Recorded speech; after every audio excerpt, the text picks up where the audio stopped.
Suroosh Alvi visited both sides of the Iran-Afghanistan border to see firsthand the effects of the explosion in the drug trade since the American-led invasion. This is his debrief.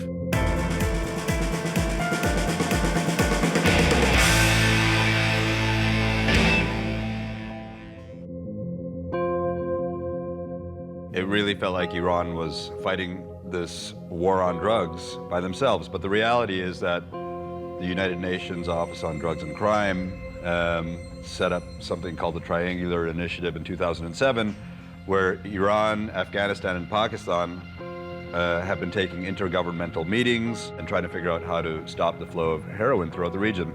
The reality is that it's failed.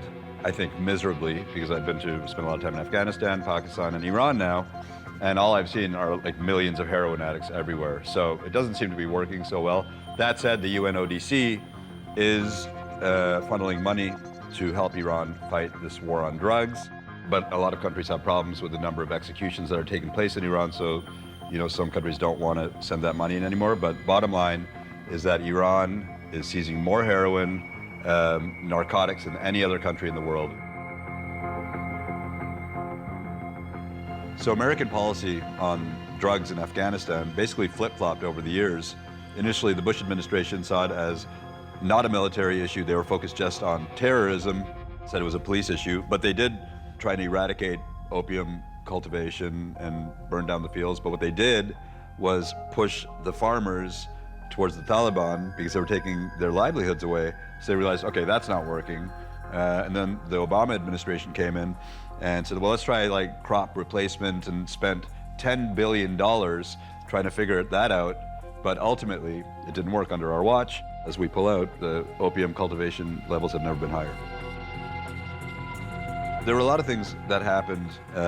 Mohammed Abdel Fathi, the kid that I interviewed in the Rebirth Center, he was actually en route to going into like a proper Iranian rehab, not one of those gruesome detention centers. And we followed him and we filmed the whole process. And the treatment center was fantastic. It was like kind of like a treatment center in North America, but like it only cost $100. And he got help from people to go there. So he'd been a street kid since he was 8 years old, and was finally on the road to getting clean. So we've been trying to get into Iran since 2007 and have been denied consistently, and it's always been this country that I was really interested in going to. And finally, last year we were reading about the effect that the war in Afghanistan is having on Iran, the amount of drugs going in, and so we contacted them, we applied for visas, and told them that we're trying to tell a story here about your war on drugs. The UN had praised Iran for the amount of drug seizures and wanted to get the kind of Iranian perspective on the flow of heroin into their country and the war in Afghanistan. The head of Iran's DEA, the reason why we ended with him was because what he says captures the Iranian sentiments and the perspective and view on America perfectly.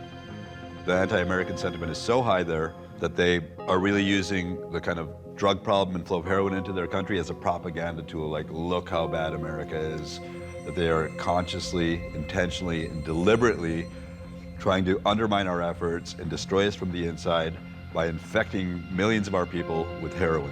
These Iranians aren't crazy. They are intelligent, sophisticated, and educated people.